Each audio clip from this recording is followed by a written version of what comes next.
do is we want to go ahead and get right on into it.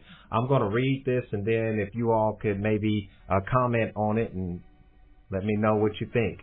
It says, America originated in violence, and that violence still expresses itself in both direct and indirect ways. It expresses itself in the form of so-called neglect. It expresses itself in terms of the cutting of programs. It expresses itself in the transfer of wealth, the underfunding of and the underfunding of education. It expresses itself in the kinds of psychological dynamics it creates within the black families and black community. It expresses itself in terms of the general values of this country. So to start this off, and I believe that is a quote from Dr. Amos Wilson. So to start this off, because I know that we're talking about youth violence, and as you're saying that the solution really is to help nurture our children, into a successful mindset and a successful way of life. But what we're talking about right now is a country that originated in violence, right? And in its truth is what is called a crimogenic society. What are you all's thoughts as far as our society being a criminal-based society? Well, that's what we feed on every day. The children feed on social media, music, TV, and then and it really started where it really turned really bad at. Like for my generation, was like in the late '80s, early '90s, when the rap music shifted from conscious rap. You know what I'm saying? And, remember the songs, maybe a little younger, but you had the song self-destruction. Yeah. You're headed for self-destruction. They had them type of chants. Right. You know what I'm saying? Versus F the police. Right. You know what I'm saying? Right. It switched. You know what I'm saying? From conscious rap to gangster rap, glorifying a criminal lifestyle. And then what went in hand with that was the movies that came out around that time. You know what I'm saying? And I go back to like Menace to Society. Menace to Society did so much damage to the black community because every black community tried to replay Menace to Society. They wanted to be old dog. They was jacking guys for rims. I know some guys that still sitting in prison for trying to take some guys' rims. You know what I'm saying? Back in like 91, 92. They've been locked up over 30 years. Yeah. You know what I'm saying? And they was teenagers. It comes down to that because now I can name some more movies. Yeah. New Jack City. A lot of black movies. Boys in the Hood. Yeah. Kings of New York. All these movies was in that cluster. Yep. And Colors. You know what I'm saying? Gang activities. And then we bought into that. Right. And then not only did we buy into it and act it out, you know what I'm saying? Because you are what you feed. If that's what you feeding on, come on now. You know what I'm saying? If that's what you feeding on, violence. Let me add this in. Okay, and then cause she got that energy. Yeah, I feel what he's saying though. Go ahead. We feeding on this violence. Yeah. And then it hurt us double edged because then it created a false image of black men and black women around the world.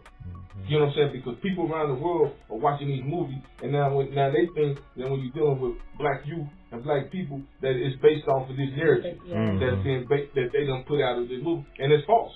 Yeah. It's a false narrative of black people. It's a false narrative, but the community bought into it, and then just like you say, the country breed violence, and during that same time when all of that took place, they built.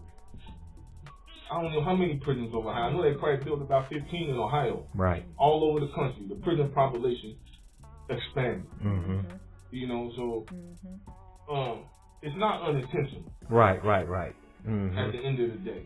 So let me stop you right there because that's a good place to stop yourself. and to ask you, sister, of the question that I asked, and then also going into some of what he's saying about it being unintentional. Can you? I kind of want to piggyback on a lot of Sure. stuff you said, from the movies, which you are what you consume. Man, and it's like growing up. If you didn't watch that movie, are you considered black? You know, like you get your black card revoked if you don't see certain type of movies. But they're hamster wheel movies, right? They keep you in a continuing cycle. They're not giving you movies where we were built in the pyramids in Egypt, right? They're not giving us movies where Black Wall Street, where we're building up black businesses and black homes and different stuff like that. So they giving us a certain type of paradigm to focus on, and then like you said, you are what you consume. It's getting programmed in your subconscious mind, whether you believe it or not. Right. Another thing that kind of was talking about the education system, Sure. how the school to prison pipeline, right? Right. How a lot of these schools are built like prisons. Like a lot of people don't know that the Dayton Public School board members took a trip to prisons when they were building these new schools to look at the architect, right? I just took my little sister to her dorm at Central. It looks like a cell all the way down to the door. It's so obvious now. I'm passing one of the rooms. One of the parents said, like, this looks like a prison cell. And so it's like, but then when you study the architect of prisons, they actually have psychologists come in there and help with the structure of prisons, right? So again, it's a psychological war on our minds, Sure. especially in Dayton Public Schools. Like once they rebuilt the Dayton Public Schools, they're in pods, right? That's just like being in jail, right? The same food, right? How the buses look all the way down to the certain type of lights that they use in schools are used in prisons as well. So it's definitely a systematic destruction. Right. On public, not just on public schools in the black community, because a lot of black kids go to public schools. Right. And also prisons, going back to the music as well, how the music is very destructive. They had gangster rap then, now we have drill rap, right? Shoot that, you know. And people don't even know that prisons and music industries have some type of coherence or contracts with each other. So that's showing you right there. And a lot of these rappers are not doing what they talk about in the music, but you go out and listen to it thinking it's cool. Now you spending time in jail or you dead. Man, you all have brought up a lot, and that's really the direction that I wanted to go with it, because usually this kind of conversation starts with the young people and how their behavior. But really what we're talking about is social engineering. We're really talking about psychological warfare. We could even call it programming.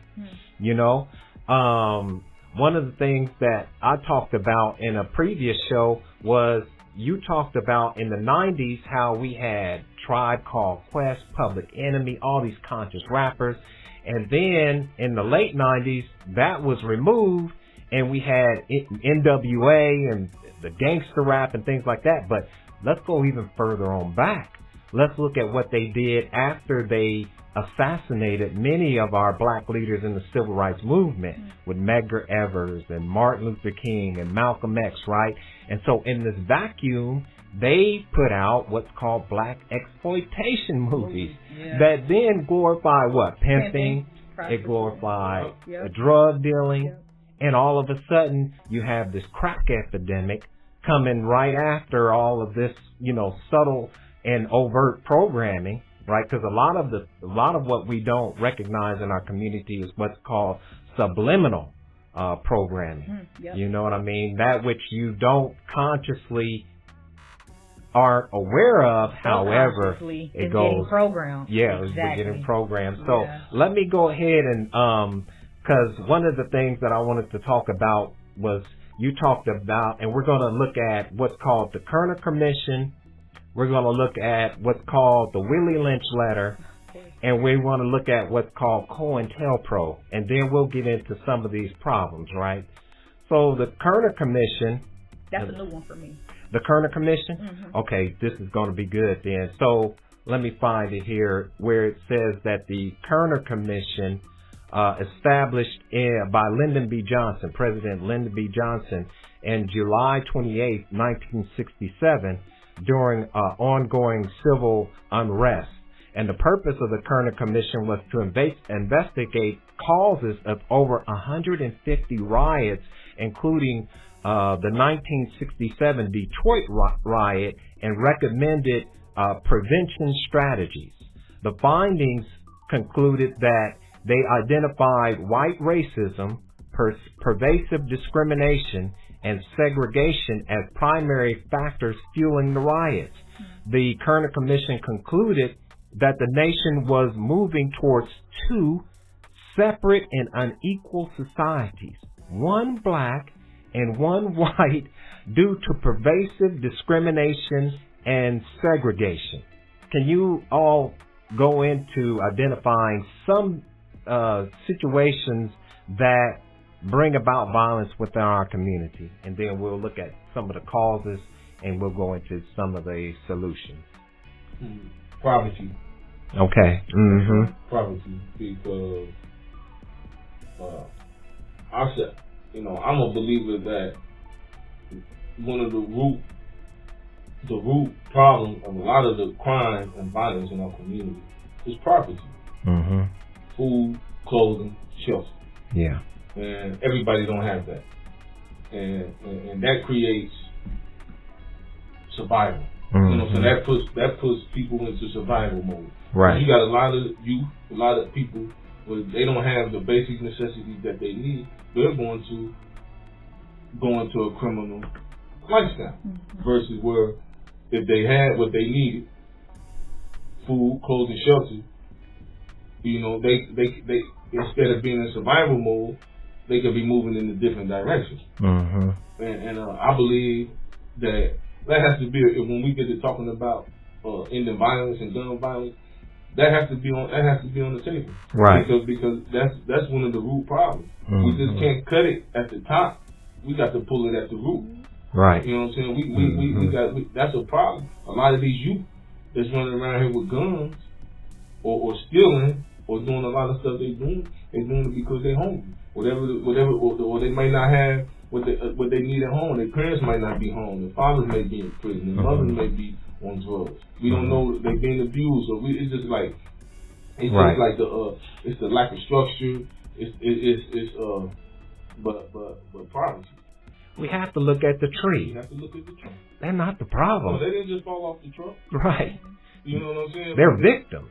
They're victims of a circumstance, and when we stop, you know. But I work with youth every day, and you know, I mean, I haven't, like, when I tell people I work with youth, a lot of people don't like the youth. Mm-hmm. You know, sometimes I get, how you like that? You know, or how is that working out for you? Right. You know, but really, some of these youth. And some of the youth that they think is the worst of one, you would really be surprised once you challenge them and test their mental and see how smart they really are. Smart. Right. They don't really. They ain't smarter than a lot of these adults. Right. You know, they even starting to even understand that the music is tricking them. Right. They're starting to see these rappers. A lot of them starting to see these rappers for who they is. They know better for real at some point. Some of them. Right. You know what I'm saying? But so you make up a good point that, you know, our youth they're waking up. They are. A lot of our youth are waking up, and they're waking up to the social engineering techniques that are being used. Sister, can you talk about a little bit about the importance of understanding and knowing our history? I want to touch on, I'm going to talk about that, but I kind of want to touch on kind of like probably why the youth are like having this light bulb. It's something called the 100th monkey effect. Okay. So basically it's where they don't know why it happens, but if a certain amount of people in a group start to think a certain type of way, it collectively moves to the minds of other people in that group. They don't know why it happened. It's a certain type of phenomenon. So now we're coming into that great awakening where like it's black people, melanated people, black people that's out here that's like, hold on, like we've been tricked, right? Like we're more than this, and it's just consciously just moving to the minds of other people, and we don't know why it's happening, right? It's like kind of touching on the Willie Lynch letter where he said a phenomenon can happen because the mind has a way of wanting to recorrect itself. It don't want to be like this forever.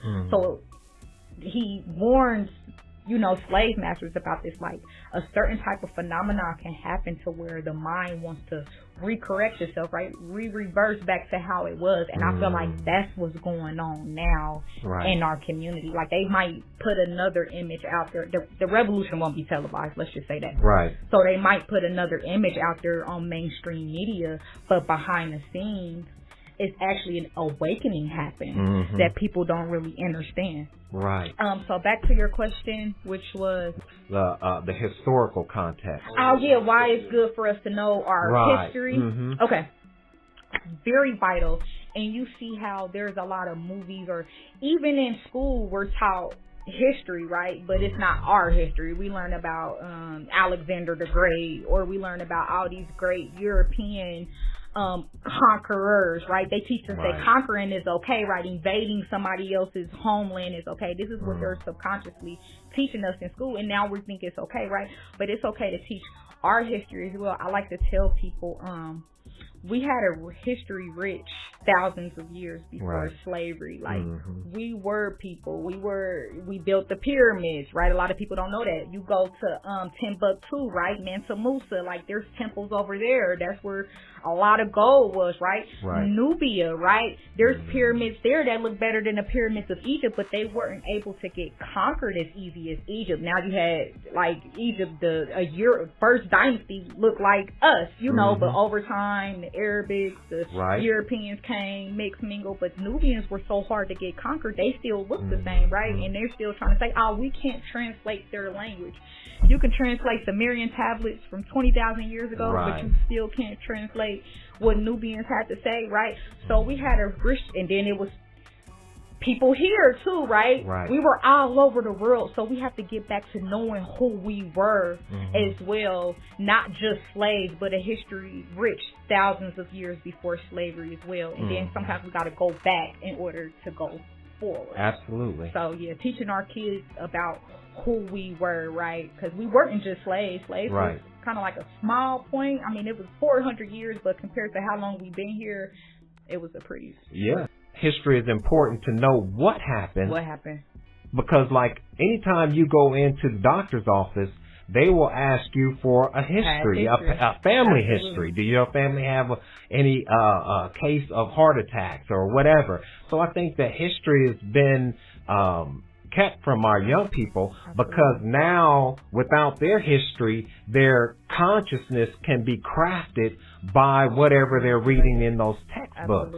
And we're in a trauma-induced culture, and I think majority of us don't realize that. You get what I'm, like how you say, like, knowing about, okay, what is trauma? How does it affect somebody?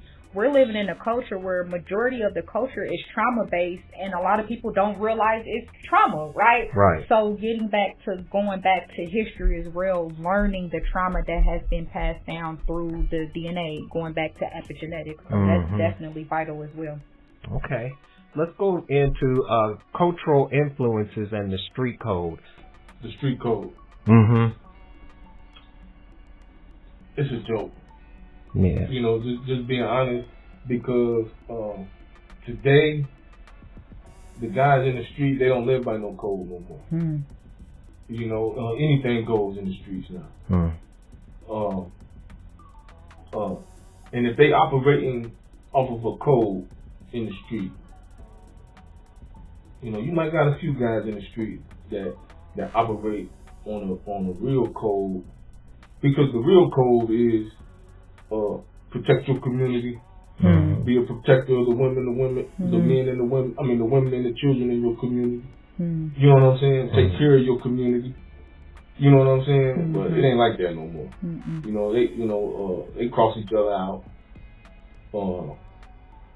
And so in the streets, it's basically every man for himself. And I think it really comes down to the guys that's in the community that got influence.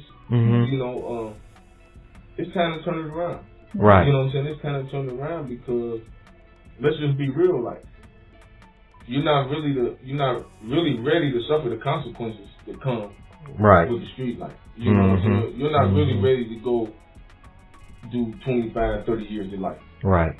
You're not ready to go take them from your family and be sitting in the penitentiary. You know what I'm saying, about street code. Right. You know what I'm saying? Just being real of the reality of those. You know what I'm saying? You can go into them prisons. You can go into them prisons right now and find some of the toughest gangsters, individuals that ever roamed the streets. And most of them, if you go in there and ask them where they standing at, they'll probably be sorry. Yeah, they regret it. And then they'll be regretting it, and they'll want to come home to their family. They'll be saying, "Oh man, I'm changing my life, man." I you know what I'm saying? They have a whole different story. You know what I'm saying? Because like when you get in those spaces, and reality hit you, and you look back, you be like, "Oh," you know what I'm saying? Then you done messed your life up. So you know what I'm saying? They can't tell me that they ready to stand on that. And them dudes, the guys, the killers, and the shooters and the gangsters, they ain't standing on that. Right. They ain't standing on that. Either they dead or they sitting in prison. Right. You know what I'm saying? And I know this for a fact. And I'm gonna share something personally about myself. You know what I'm saying? I went to prison when I was 17, and I served 25 years in prison. Right. You know what I'm saying? So I get it. That's why I teach the youth. You know what I'm saying? That's why I have to make a connection with them, because I am them. You know what I'm saying? And by the grace of God, you know what I'm saying, I made it back from that. You know what I'm saying? Yeah. But I seen it. You know what I'm saying? And you know what I'm saying? It's serious in there. It's serious in there. Right. So if you ain't self-improving every day, if you have to have the right, you know what I'm saying? And sometimes, you know, I know God had his hand on me for me to make it through that, because, you know, you don't go through that and like it's rare for you to go through that and you can make it back home. Come out, yeah. You know what I'm saying? That's I'm an exception to the rule. And let's go ahead and look a little bit about that type of influence that shapes or manipulates our young people's minds into the gangster mentality, because they really are acting out what they see, right? What they see and what they hear through the music. And the reality of the situation is not really displayed to them. You know, they don't have too many. They've even taken out, you don't see too many shows where they talk about the harsh life in prison. That's what I was about to say. Give more movies about that. Yeah. Right. You know, to put this in, and like when I'm teaching the youth, you know what I'm saying? I'm like, you know, I said, you know, they glorifying this, the rap. I said, but they're not telling you about the flip side to the gangster. Right. You know what I'm saying? Yeah. The gangster S. I ain't gonna curse. You know what I'm saying? But sometimes, you know, that's just be the, you know what I'm saying, the context that we in. But they don't tell you the flip side of it. You know what I'm saying? They don't tell you about when they get you downtown. You know what I'm saying? And the men got you, them people got you in that room. You know what I'm saying? And they questioning you.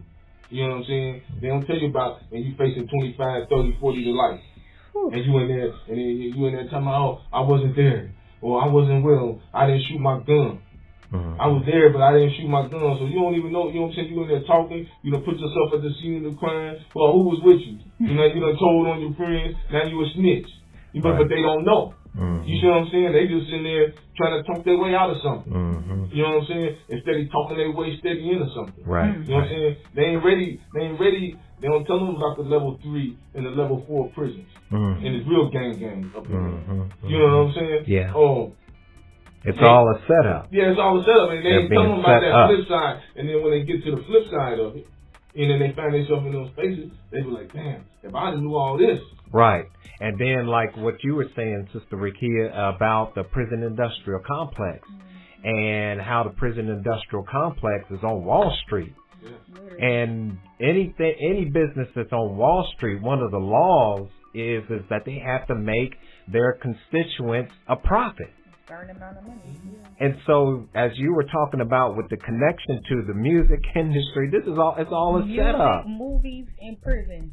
Right, right, yeah. And if you haven't seen the documentary, The 13th, go watch it. Yeah, that's a good one. And it gives you a good context about the prison industrial complex and the 13th Amendment and how the amendment was put in there that if you're convicted of a crime, that you can go back into slavery. Right. And that's what the prison system is. It's money. Yeah. You know what I'm saying? It's money.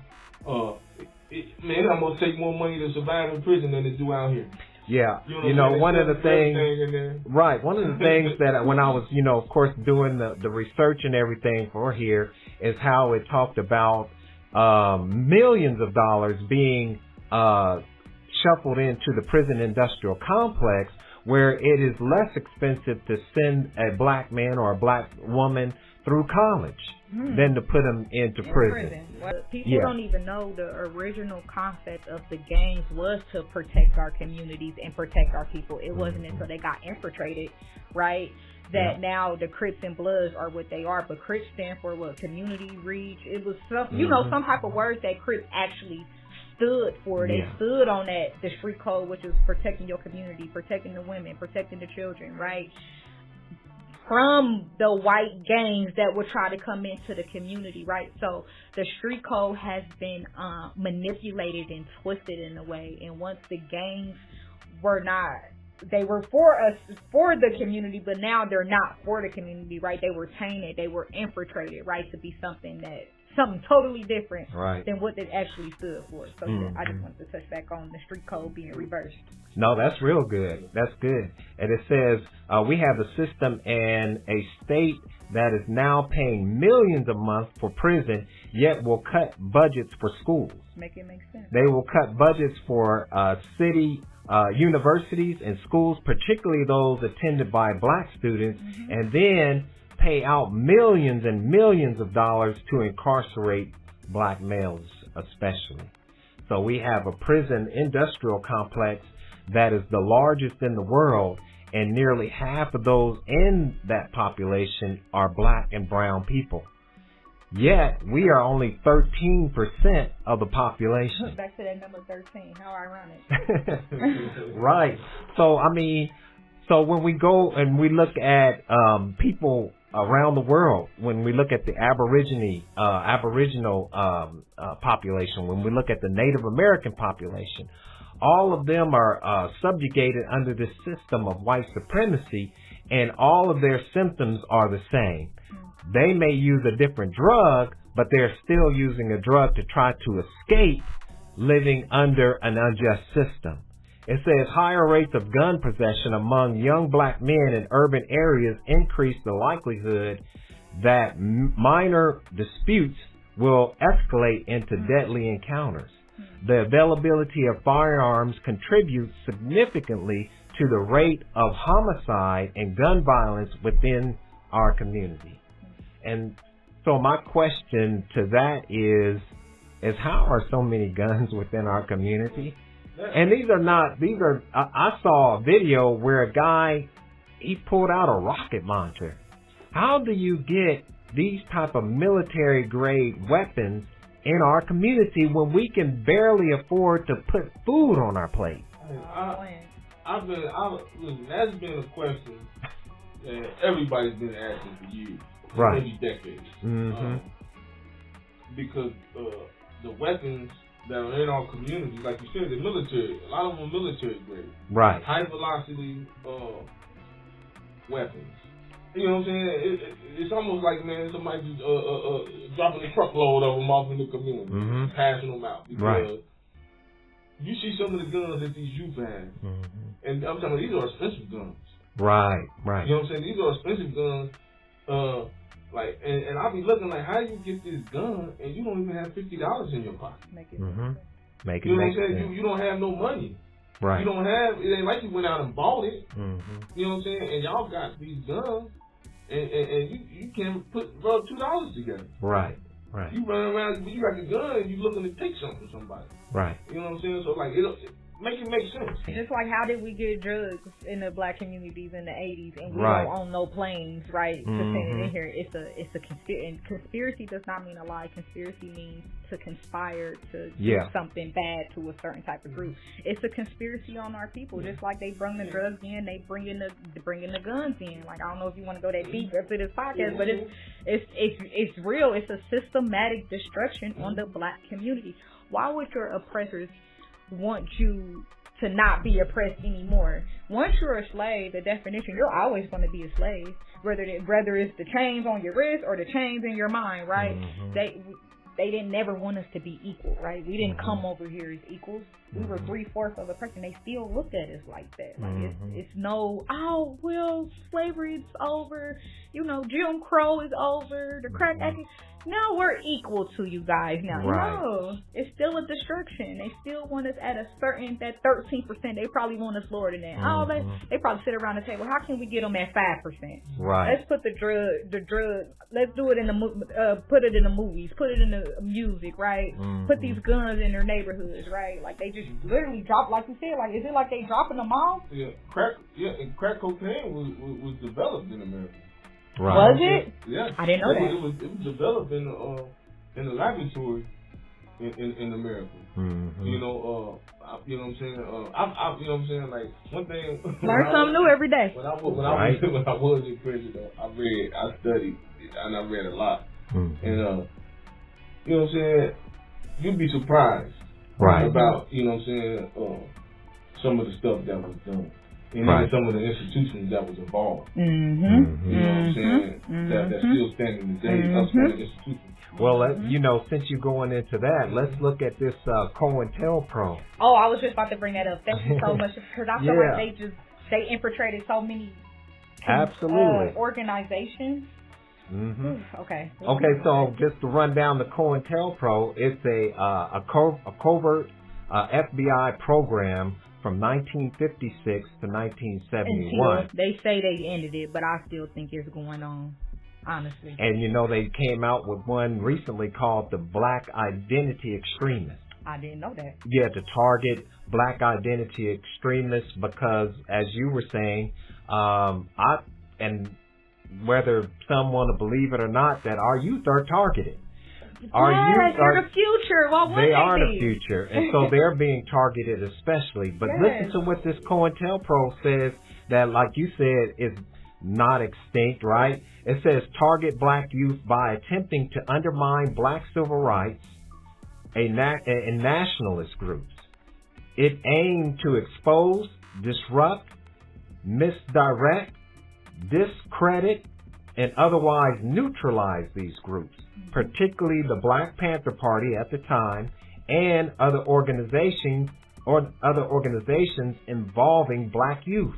The program used tactics such as infiltration, spreading false information, and enacting violence to create discord and dismantle these movements.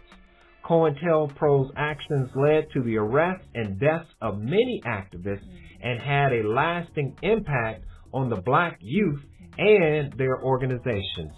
So, as you were talking about with the Willie Lynch letter, that phenomenon that could happen to where the mind will want to correct itself. A natural phenomenon. Yep. Right. And so now we see the counter. Now, I think it was Student Minister Nuri who talked about, he asked the question, think about it, why would you set up a counter-intelligence program? Because you want people to be intelligent, but here you have a counter-intelligence program. That was run not by some secret organization. This was run by the government and by the FBI under J. Edgar Hoover to disrupt, discredit, and destroy black organizations. We're all asking the question, where are the black leaders? Right? And or so, they set them up to be in jail, honestly. Right. And today, when we think about this program, those who are leaders are not even given the light of day anymore. They're not even. I know that if you remember the Million Man March, the Honorable Minister Louis Farrakhan called for 1 million men to come to the mall in Washington, D.C. in 1995, right? And all before that time, they were putting out all type of stories about the minister and trying to discredit the minister. But after the success of the Million Man March, they shut down everything about the minister. They wouldn't even report if the minister stubbed his toe. And same thing happened to Martin Luther King. When he began to talk against the war, then their propaganda machine began to make Martin Luther King look as though he was the number one enemy, that he was a communist. So I think that one of the things that we have to look at when we're talking about the survival of our youth is to help our community understand that the government itself is against our youth. And that might be a hard thing for many of our people to hear, especially our people who think that voting or, and I'm not talking against voting, but voting is not going to save our youth. Voting for a program is not going to save our youth. And many of our nonprofit organizations really struggle with getting any type of real funding for programs to uplift our youth. One of the things that they talked about when they had a commission meeting is they asked the question, what happened to all of the institutions or, the facilities that young people used to be able to go to get them off the streets where they could be in an environment to learn how to interact properly. What happened to those type of institutions? So if you want to say anything to that. Yeah, I most definitely do. And it's good that you brought that up because, like, when I was coming up, they had I grew up in the Dayview area, so we went to Princeton Park. Mm-hmm. We can go there and swim. We can go there and play basketball.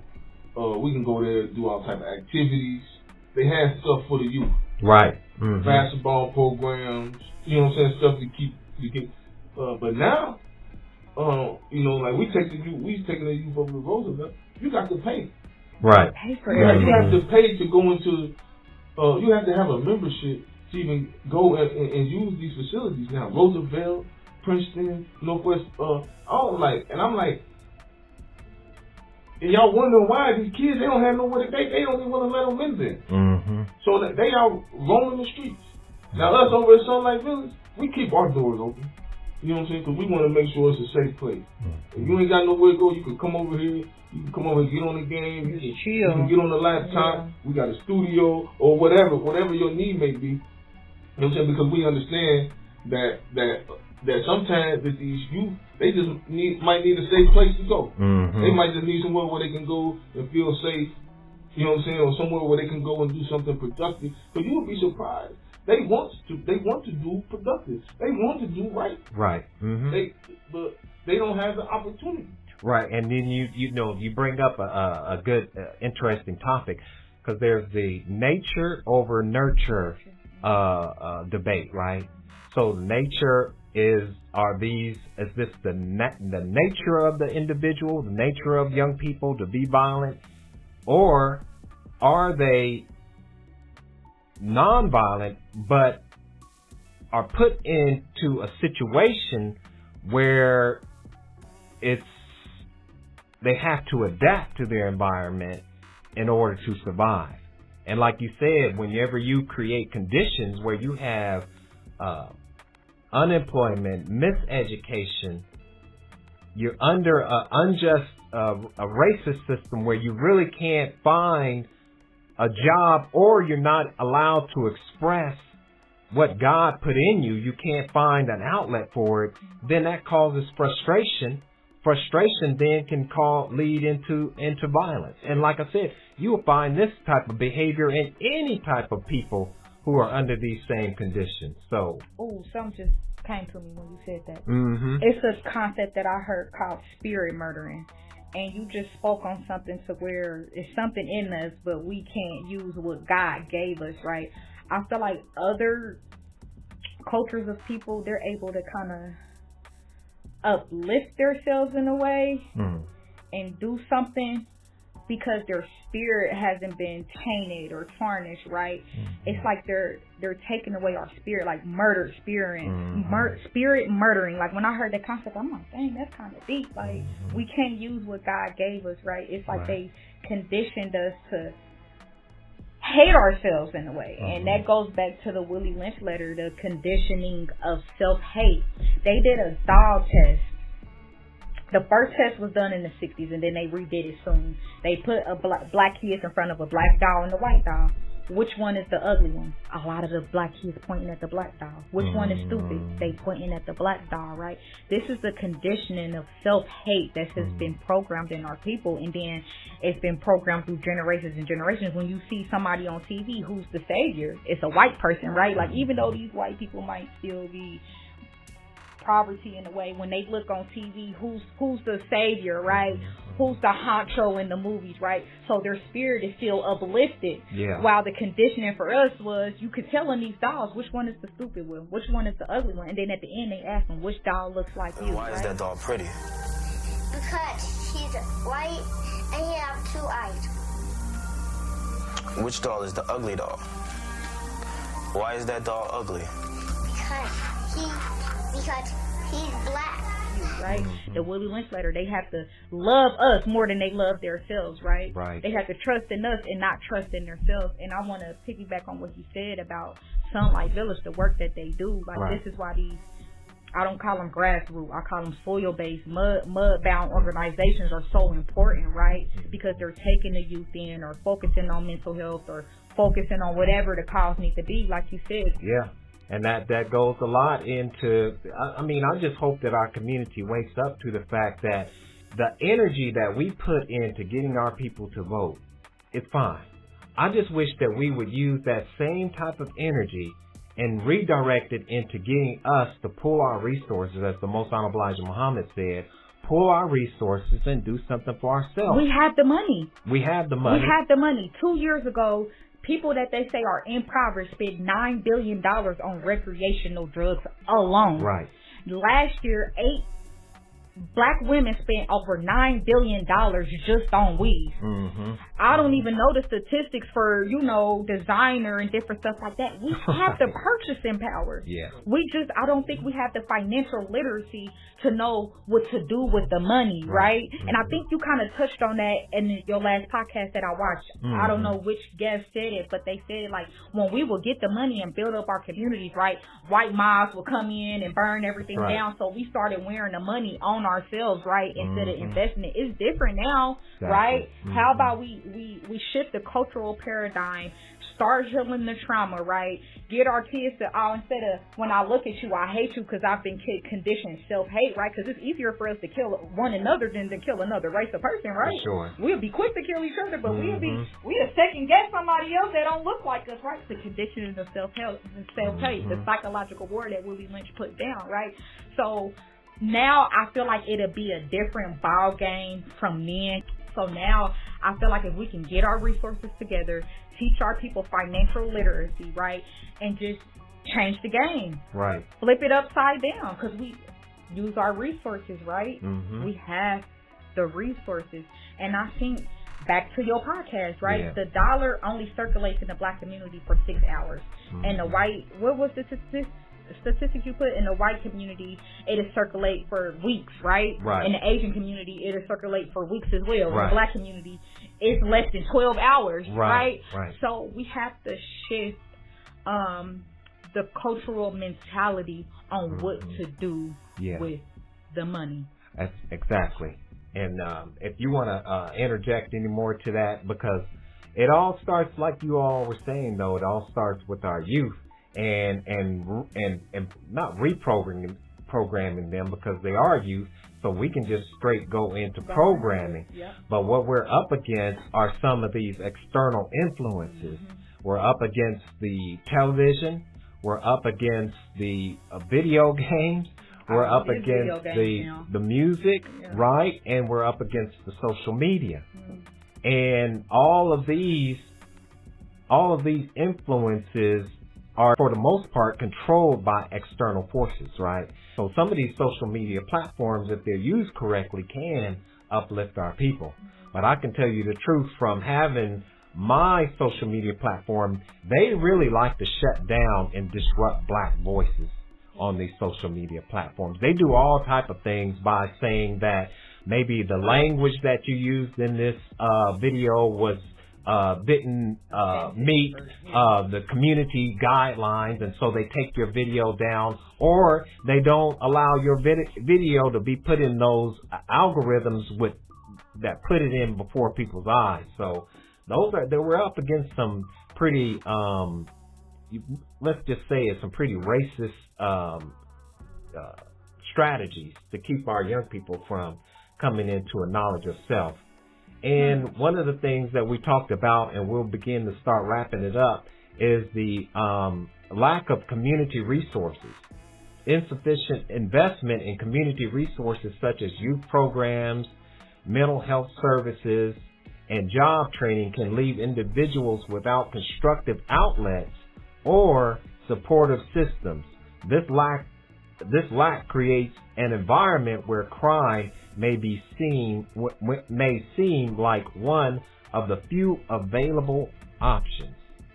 So I think that that's one of the things that, when we look at crime in our community, the lack of being properly educated to even get a job, because in some situations we used to have it to where in school they would teach you at least the mechanics of how to fix your car or something like that, but they've even taken those type of programs away.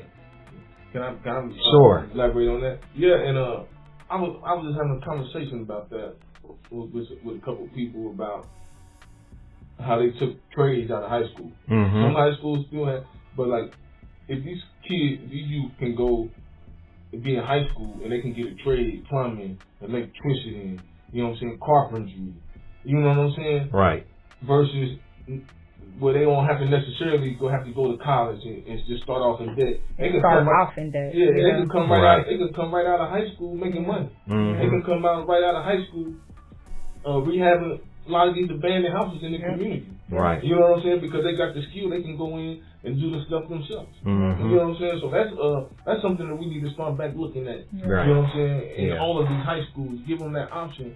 Start teaching them trades. Mm-hmm. You know what I'm saying? Start giving them some better options where they can just come out and start making $50, $60, $70 an hour at carpentry. Right. You know what I'm saying? Like mm-hmm. game changer. Yeah. You know what I'm saying? Yeah.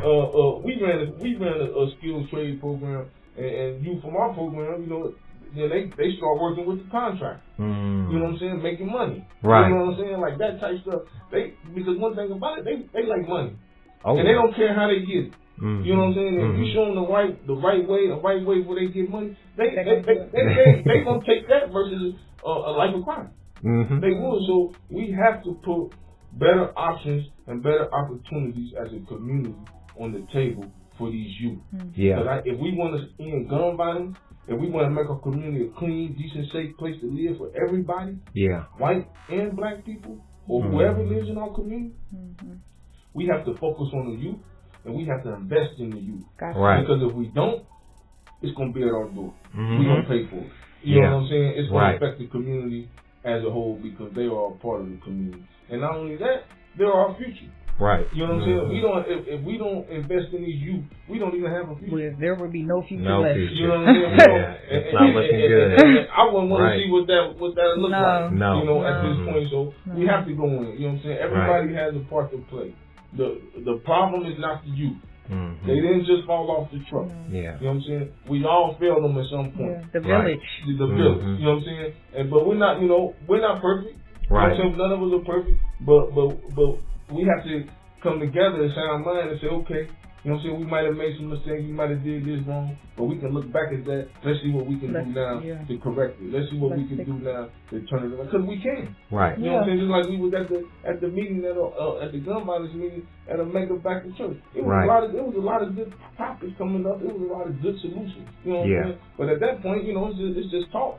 Right. Yeah. You know what I'm saying? Like I'm tired of the talk. Yeah. Right. You know what I'm saying? Where the action at? Yeah. Because the action is in the streets. Yeah.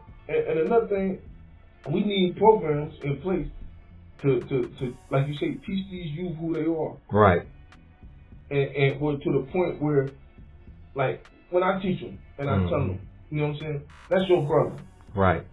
You see what I'm saying? When you see him, you should see yourself. Mm-hmm. You know what I'm saying? That's the mindset that we have to start putting in them. You know what I'm saying? Right. When I see you, I see myself. When I see her, I see myself. So when you see yourself, you're not gonna want to hurt yourself. Right. You know what I'm saying? We have to create that nervous system amongst one another. Absolutely. You see what I'm saying? Yeah. Where we all a village. We're all a community. You know what I'm saying? And I tell you that's your brother. Right. If you smoking, you smoke yourself. Mm-hmm. You smoke your future. Right. You know what I'm saying? And when you talk to them like that, they start thinking. Yeah. Right. Mm-hmm. You know what I'm saying? They start thinking like, hold on, you know what? You're right. Yeah. You know what I'm saying? And I say, y'all got all these guns. I said, when you shoot your gun, you ain't gonna shoot nobody but your brother. Right. Just think about that. Mm-hmm. Just think about that. That's so you've been programmed. You know, you know what I'm saying? But that's the only enemy that you see. Right. And that's not your enemy. Mm-hmm. You know what I'm saying? So when you start talking to them like that, they start thinking, they be like, yeah. Right. You know what I'm saying? I see that. Yeah. You know what I'm saying? And then not only that, then you give them the flip side. Mm-hmm. You're not ready to go do. Right. 25, 30, no. 40 years. Mm-hmm. You're not ready for what you're not ready going in them prisons. Yeah. You know what I'm saying? I'm talking about you do not want to go in there. Man. Because of the movie, they may get the villain to escape, but in real life, you're not getting away. And they getting younger and younger in there too. Yeah, you do not want to go in and there. they got cameras everywhere. So this is why it's so important for our community to begin to stand up. Because we are responsible, the older generation, we're responsible for laying a foundation and a platform for our young people to come behind us. The reason why the suicide rate is so high among young people is that when I was coming up, at least you saw some degree of future. But what type of future are the young people looking at today? And I'm asking the question, what type? Literally, what type?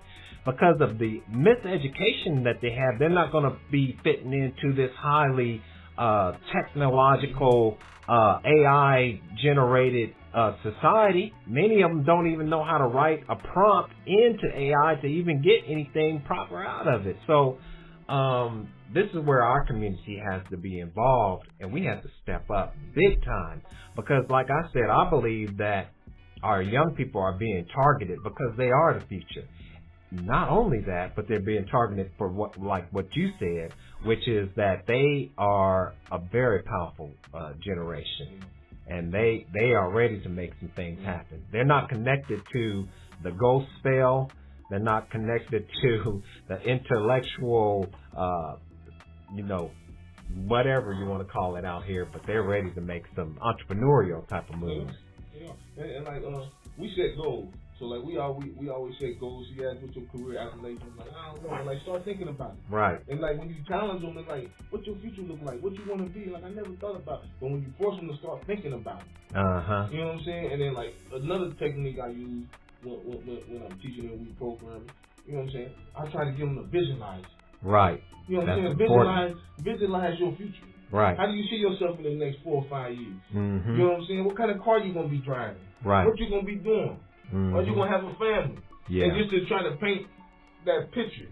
Yeah. You know what I'm saying? Then paint that picture in your head, and then once you got that picture in your head, because once you can see it in your mind, and you can have it. Right. You know what I'm saying? And then when you talk to them like that, you teach them like that, and then they're like, yeah, you're right. You know what I'm saying? What kind of car you got? What color in your interior? Yeah. You know what I'm saying? Just make them. What type of job you got? What I'm gonna be doing? I'm gonna be running the clothes. I'm gonna own my own clothing line. Right. You know what I'm saying? I'm gonna be an engineer. You know, this is how they talking. Yeah. I got so many talking about they want to be engineers. I'm like, that's it. So it sounds like we need a program for it. Right. Yeah. But just giving them, changing their thinking. Right. And painting a different picture. In the vision, and I'm talking about just that small little thing that shift their whole mustard seed. Yeah, it just shifted. You know right. what I'm saying? Versus what like they didn't see nothing. Mm-hmm. You know what I'm saying? And I'm telling you, don't be an aimlessly wander. Yeah. You know what I'm saying? Move with purpose. They move with purpose. Have a direction. So once you got your vision and you know your goal, now you moving with something. Right. Or you just gonna be an aimless wanderer out here. With moving with no direction and end up in the street and get ran over. Mm-hmm. And when you talk to them like that, right? You know what I'm saying? They be like, man, you know, right, man. I don't want to be no aimless wandering. Yeah. You know what I'm saying? Mm-hmm. I want to be moving with purpose. I want to be headed somewhere. I want to be headed towards something. And when you start talking to them like that, yeah. You know what I'm saying? They start thinking. They start looking at it different. Right. And it's effective. It is effective. You know what I'm saying? It's just we have to just like meet them where they at. Right. Meet them where they at. Plant that seed in their mind, because the only reason why they're going in this direction is that they never even knew this direction was open. In some situations, yeah. And that's what it is. Once we open up different opportunities and start showing them stuff, they gonna start heading in that direction. They're gonna do that. Right. I guarantee. So we have to, and we don't, and as a community, as a village, right. We have to stop looking for government to do it. Absolutely. You know what I'm saying? We have right. to, you know what I'm saying? We have to come together. Mm-hmm. You know what I'm saying? If we have to come together in the community, all the grassroots and the dirt roots and the non-profits and the churches and have to come together, you know what I'm saying, raise money and come together and create a solid strategy for the youth and give them something to do. All we got to do is have something in place to get them off the street. Right. Have something for them to do. Give them something to do. They gonna come. Yeah. You know what I'm saying? I'm talking about, man, over something like, man, we got youth coming. They be showing up over there 11, 12 o'clock sometimes. I believe it. Right. You know what I'm saying? They, you know, and they'd be there at 6, 7 o'clock. Yeah. You know what I'm saying? And these were like some of the worstest kids. Some of the bad kids. You know what I'm saying? Carry guns and everything. But they like what they get. Right, and like we've been saying this whole time, you know, we may say bad children, right? But we really understand that they're only that way because of the environment and the condition that many of them live in. Many of our children live in environments and conditions that we don't even want to speak about. You know what I mean? So in the nation, you know, we go door to door with the Final Call newspaper, and when we go into some homes, they only have crates for furniture. They don't even have furniture. They don't have a couch or nothing. You know how many of our kids are so freaking smart? Right. Like, we was gonna coin the concept of Black Messiahs of the Hood. Like, they have IQs out the charts, right? They really do. And so freaking, but they environment is not nurturing that. Right. My grandma had 4 sons. 2 of them got killed. That's why I really started, because one got shot over 17 times before he turned 30. My other uncle spent 11 years in prison and then got out only 4 years. We found him on the side of the road with a bullet in his head, right? 4 sons. 2 of them should at least been engineers. My uncle has one of the highest IQs in the world. My dad, he was drawing literally cartoon figures by 8. How are they not successful? How did they not even have a GED or a high school diploma, right? Nobody was there to nurture, you know, what was in them at a young age, and they just became a product of their environment. Right. So imagine if my grandma had 4 boys and birthed 2 geniuses. Imagine how many other geniuses are in here in the DeSoto Baths or in these projects, but they're not being nurtured, right? We need to take them. Right. We need to get them and nurture this, right? We don't have to be blood to do this, right? Like you said, bringing these organizations together and finding these kids and nurturing them and building them so they can become scientists and doctors and engineers because they have it in them. Right. But once they become a product of their environment, it's kind of over at some point. Right. They either get addicted to drugs, addicted to alcohol, right? Violence. We really need to focus on the really, really precious youth, which is like 5, 6, 7, right. like real young, like real young and innocent before they start to become a product of their environment. Because it's like once they turn a certain age. Right. And we know that it's all set up, and it is on us as a community to go ahead and turn this whole situation around. I got a question for you. Yeah. Why do you think the Jews were able to overcome what they've been through? Because they, you know, their trauma wasn't as long as ours, but you know, they was put in gas chambers, and they had their original ghettos over there in Germany. Though. So what? Because they rich. Yeah. If you think of a Jewish person, you gonna think millions, or they own this, or they own that. Like Jewish people own most of the businesses in the United States. So what did they people do? To overcome their trauma. What blueprint do we need to look at? The black print. Right. What black print do we need to have for our people? Like, how did they overcome their trauma like they did? Well, that's a good question. And I think, you know, it goes back into what Malcolm said. He said that when we were brought here, we were robbed of our name, our language, our religion, and our culture. What did I say? Spirit murdering. Right. It goes back to that word. Exactly. Spirit murdering. And think, each one of these are sciences. So what's in a name? A name describes the nature and the function of a thing. This mic, the function is to transmit my voice, right? Exactly. So by erasing a black man and putting into that slot Negro, what is a Negro? Negro, there's a science to that word. Right. Negro comes from the Latin root word necro, which means dead, right? So you have a people, they want to say Spanish for Negro meaning black, but it goes back to the root word necro, right? And then you look at the other things. So you look at religion, you look at culture. So what is culture? Culture is how a people, a code of conduct. It's how people relate to each other. There's no culture, though, that is a culture that is self-destructive. So we can't say that we have a black culture because there's no culture that talks about blowing your brother away or your sister being in some strip club. Or that's not, you know, so all of these have been taken from us. And so this is what makes our situation a whole lot different than other people's situation. We can use their blueprint for success, but one of the first things that we first have to do is do like Bob Marley said, we have to recapture our culture. Because until we have a culture of success, then we're going to continue to have this culture that is really dictated, like you were saying, by external forces like the music industry, which partner, of course, like you said, with the prison industrial complex. So they have this music that generates a certain mindset in our young people that then causes them to go down this road of self-destruction. And this is what we have to say to our people, is that this is all psychological warfare. And we have to begin to understand these psychological warfare tactics.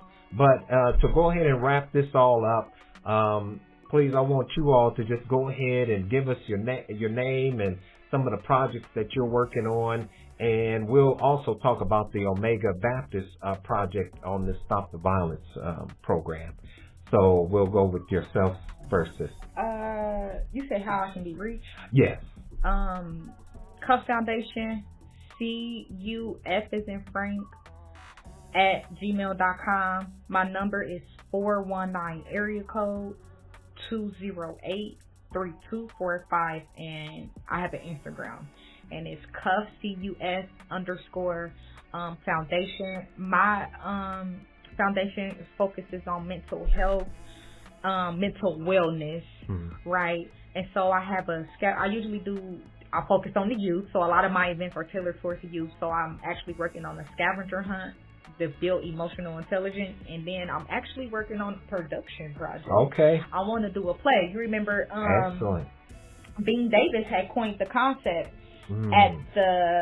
at the violence meeting, was said like these basically we were discovering that they're emotionally unstable, but he's like, how about instead of releasing their anger out on the streets or at home, they release it through acting, through play. Right. So I end up good. seeing him. He said he's down with it. So okay. Let's see where it goes. But thank you for having me, and it's a pleasure. Thank you for being Sunlight here. Village for everything that they're doing. These mud-bound organizations are really doing their thing out here. Absolutely. Yeah, if you could talk a little bit about yourself and Sunlight Village. Robert Mackey, I'm the lead advocate at Sunlight Village, Connection for Success Youth Leadership Program. And we located at 907 West 5th Street. You can Google us. And, and we taking youth. We taking youth. We ain't turning none away. You know, if you got some average youth, male, female, you come over, check out our facility, sign them up, or give us a call. You can ask to speak with me. And but we have to get serious about it. Yeah. We have to get serious about it. You can go check out my podcast, $1 Billion Convo on YouTube. That's $1 Billion Convo, CONVO, for the conversation. Yeah, you know sure. And it's based around gun violence. Okay. You know what I'm saying? And the reason I named it $1 Billion Convo, because, we need to have $1 billion conversations. Yeah, we do. And we talking about bringing change and making an impact in our community. Okay. You know what I'm saying? So we need to be having them high level conversations. Right. So we can do what we need to do. Absolutely. And have funding and make the moves that we need to do for ourselves. So that's important. And but right now I'm just focused on these youth. Yeah. I don't have a bunch of projects going on. Right. The average youth, that's my project. That's a project. Yeah, you are on project. Yeah, so you know what I'm saying? That's just my focus right now. Yeah. Going into them juveniles, that's a project, because a lot of men won't do that. I take my hats off to you. Right, sure. absolutely. We need 1,000 more black men like you in Dayton. Yeah. to really make a change. We sure do. Yeah. Thank you. So thank you, and I want to thank everyone for tuning in. This is Knowledge for Life, Knowledge Cipher, and we also want to encourage everyone to check out our website at knowforlife.net, and there you can find more articles where we put some articles on youth violence. We also want you to support our program by purchasing our book called Immunity Empowerment. And this book goes into not only nutritional health, but it goes into how you can support your immune system. And there is ways to support your immune system that even goes beyond nutrition, right? Like breathing properly, getting proper sleep.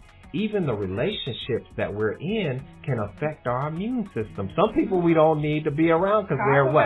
Because they're toxic, right? So, this immunity empowerment is a book for those who are just coming into the understanding that they have to maintain their immune system and health. And another reason why we put this book out is because there are a lot of viruses and things that are being unleashed today that we need to definitely buttress our immune system against. There you can also find, we have, of course, the good old coffee mugs and T-shirts and things like that, and they can also watch this program. So with that, we want to thank you all for tuning in, and may God continue to bless you and your family with the light of truth and understanding. Peace be unto you.